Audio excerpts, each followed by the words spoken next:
All right, my friends, welcome back to All Cars Reacts. We are starting our new mini-series today, and this time it's going to be compact luxury cars. You know, think about the BMW 3 Series, the Mercedes C-Class, or this, our first one, the Audi A4. Now, changing things up a little bit, I am broadly probably going to go through these in kind of an alphabetical order. I won't promise that's all I do, but that's my intention, to kind of take sales and my personal favorites out of it and just kind of do it in an order. We'll see how that one works out. But as always, you and I are just going to kick back and relax in our comfy chairs, take a look at one of the most interesting segments to me with our beverage of choice today. We do have some decaf this afternoon, and let's see what Motorweek said about, this A4, it's a 2009. The A4 was redesigned, I believe it was in 2007. So this is going to put us right in the middle of that mid to late 2000s, and it's going to kick us off. This is going to be the standard as we go through all these. Let's get into it. It's time to get out the yardstick because it looks like Audi's compact A4 sports sedan is all grown up and ready to play with the big guys. Now, we tested the A4 Avant wagon last fall and came away suitably impressed that the new generation A4 is a job well done. Now it's the mainstream A4 sedan that has our attention, and maybe a lot of others too.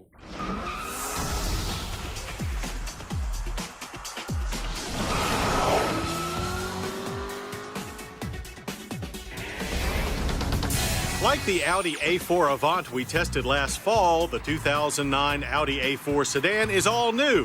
But with its latest total redress, it aims to cement its place on the short list of Europe's most desirable compact sports sedans, a list that traditionally is headed by the BMW 3 Series and the Mercedes-Benz C-Class. And the new A4 certainly looks like it has the right stuff to keep its spot.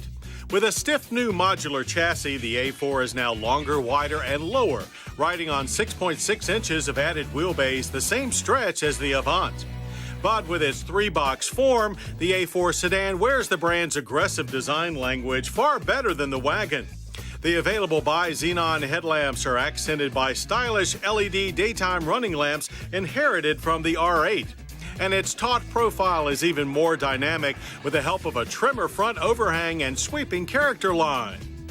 The rear view improves too with a sporty trunk lip spoiler and bright exhaust tips, all sitting atop either 17 or 18-inch alloy wheels. The A4 sedan start button. All right, let's talk about this styling. This car is gorgeous. All right, I am a big fan of the A4. Almost every generation just makes me a little weak. I don't know how else to put it. I love the styling of the A4, and I find it so interesting. I think we'll see this as we go through this mini-series that, you know, I've said before, the 3 Series is like sport luxury, the C-Class is luxury sport, and then there's Audi. And I think BMW has proven that while their styling choice sometimes get a lot of attention right now, they tend to age very, very well. And Mercedes, largely the same thing until the recent design decisions. This, however, the Audis tend to be almost more avant-garde, okay? A little more contemporary for their time. But absolutely gorgeous. Certainly since the late 90s, they developed this new styling, and every generation of the A4 has been beautiful. Now, that being said, I think for this generation, well, I think it is a gorgeous looking car.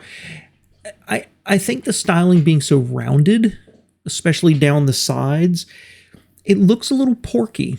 You know, it looks more substantial, but the earlier ones, they looked a little more focused. And this just looks a little porky. And at the back, I really like the taillights, but I can't shake the fact that from certain angles, it looks like a Jetta.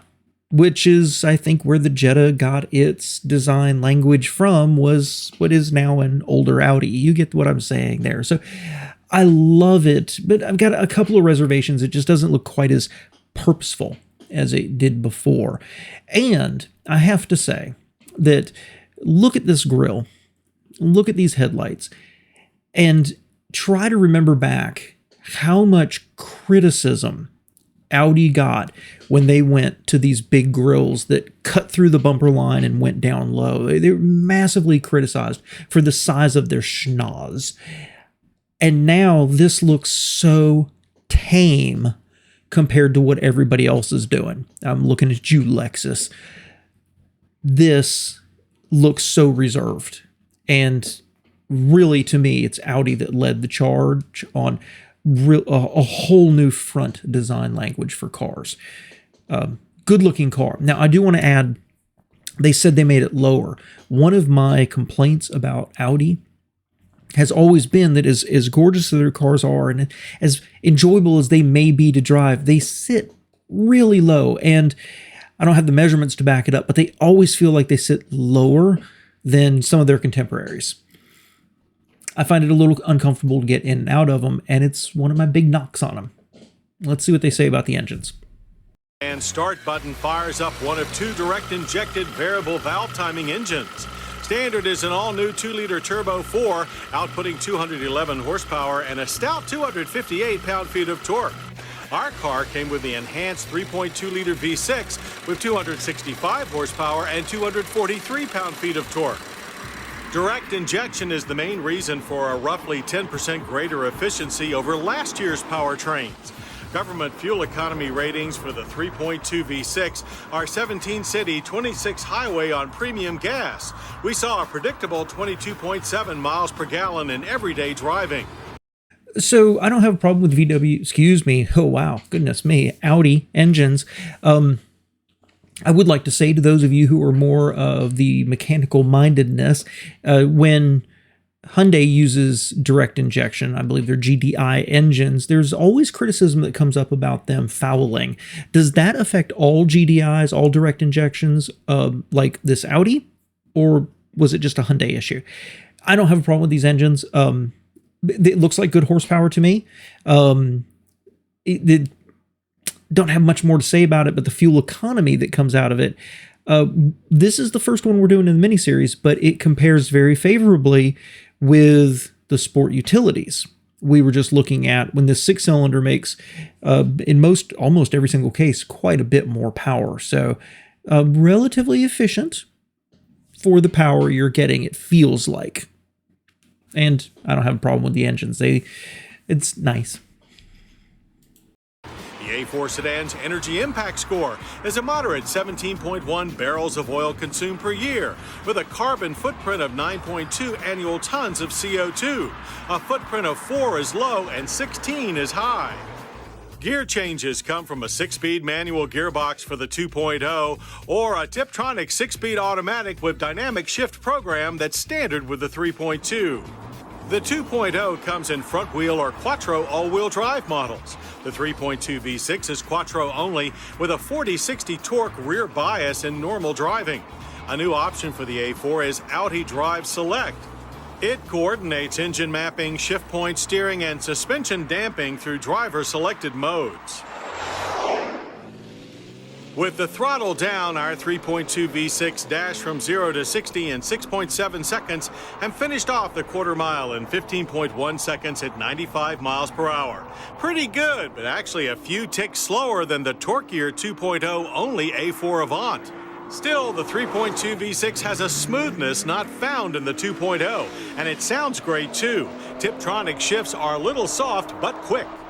The longer again, being the first, we don't have anything to compare it to, but that seems quick enough for me. I mean, I don't know how else to put it. That doesn't sound slow, but for them to say that the 2-liter in the Avant was a little tiny bit faster, that's pretty impressive by itself. That might have to go on my list. Wheelbase allowed Audi engineers to reposition the engine and help neutralize the push of previous A4 Quattros. That, plus greater body rigidity and new multi-link front and rear aluminum-intensive suspensions, really seems to pay off. Our car proved tight and very nimble. Like the Avant, there is a lightness to the rear end that adds to the fun factor. Turn-ins are direct and the tires are good and grippy. With ABS and brake assist, hard stops were stable and straight, averaging 127 feet from 60 to 0. A good result, only it just didn't leave us with the same sporty impressions as the rest of the car. The results there are, they look fine. It looks pretty good going through the slalom. A little bit of, it was interesting. I couldn't quite figure it out. It's like when they turn the wheel, the front end set really hard, like maybe it's diving into understeer quickly, and then the rest of the car kind of followed its way through it. It was a little weird, but it looks certainly fine. And it's interesting they bring up that by lengthening the wheelbase, it helps neutralize the front plow of the car. One of the criticisms of the Audi is, in a world of BMW 3 Series, Audi sticking with front-wheel drive and front heavy, they're never going to be as sporty as the BMW.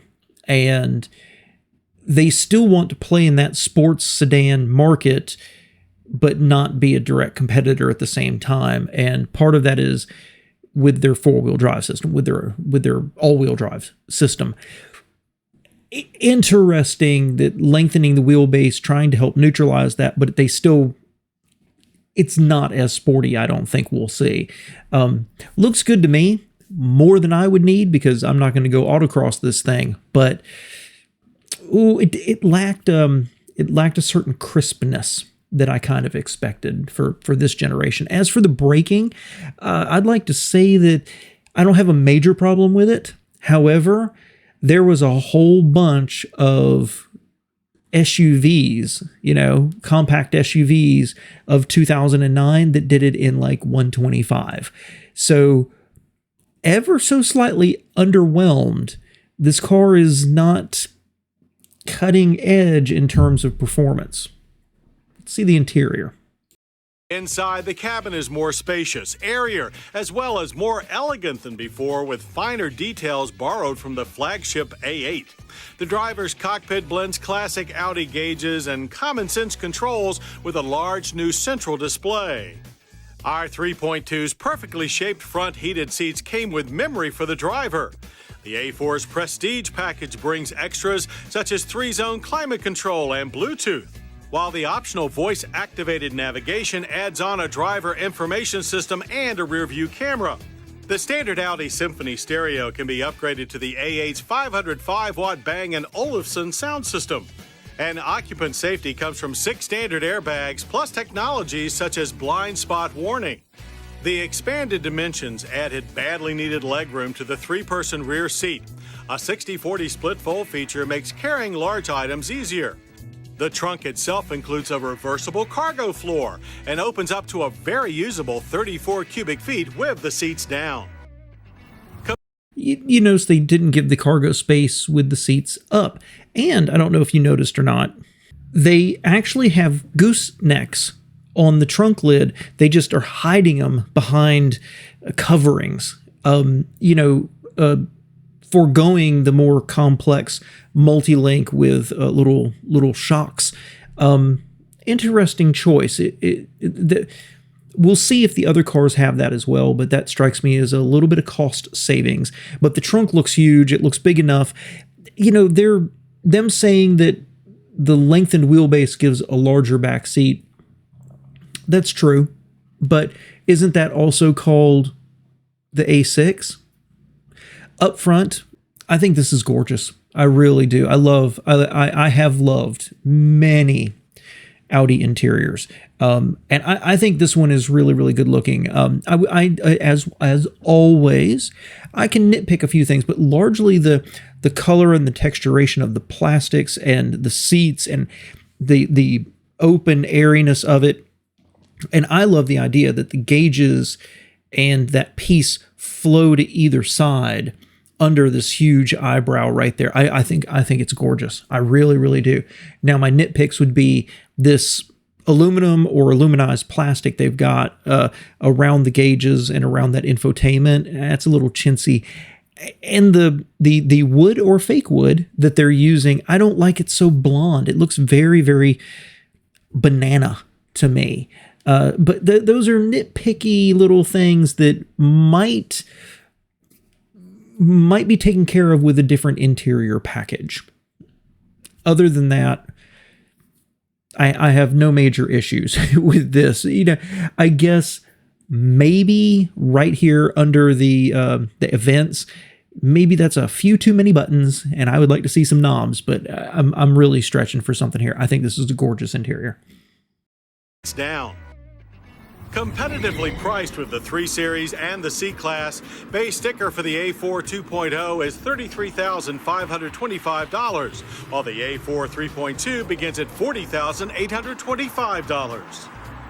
The 2009 Audi A4 certainly deserves a spot as one of Europe's finest compact sports sedans. It matches expertly coordinated performance with head-turning styling and an interior package that is just about perfect. In short, the A4 is one very desirable car. The contemporary feelings about this will become a little more clear in future episodes as we look at some of the competitors here. In general, I like this car a lot, a tremendous amount. I think it's beautiful outside. I think it's beautiful inside, and certainly it's as sporty as I'm ever going to need. And in a world, I would rather lean more luxury than sporty. Now, that being said, that I think BMWs are so classic and so classy, and yeah, I would like to have one.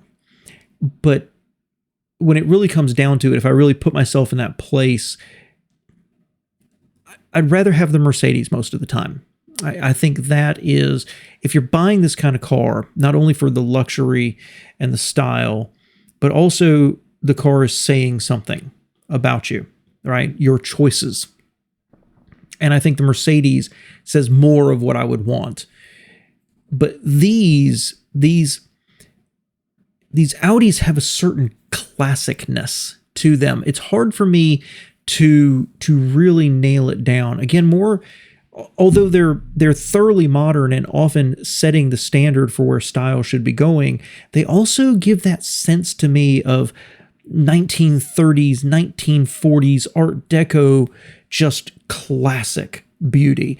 I hope you're picking up what I'm putting down here. I think they're gorgeous. I really do. But would it be my number one choice? Probably not. And they never have been. They've always been up there. They've always been on the desirable end. But for that kind of money, you could have the BMW or the Mercedes or any number of other things. I love this car, but I have every time I've looked at Audi, I've been able to talk myself back out of it and into something else, no matter how much I like the Audi.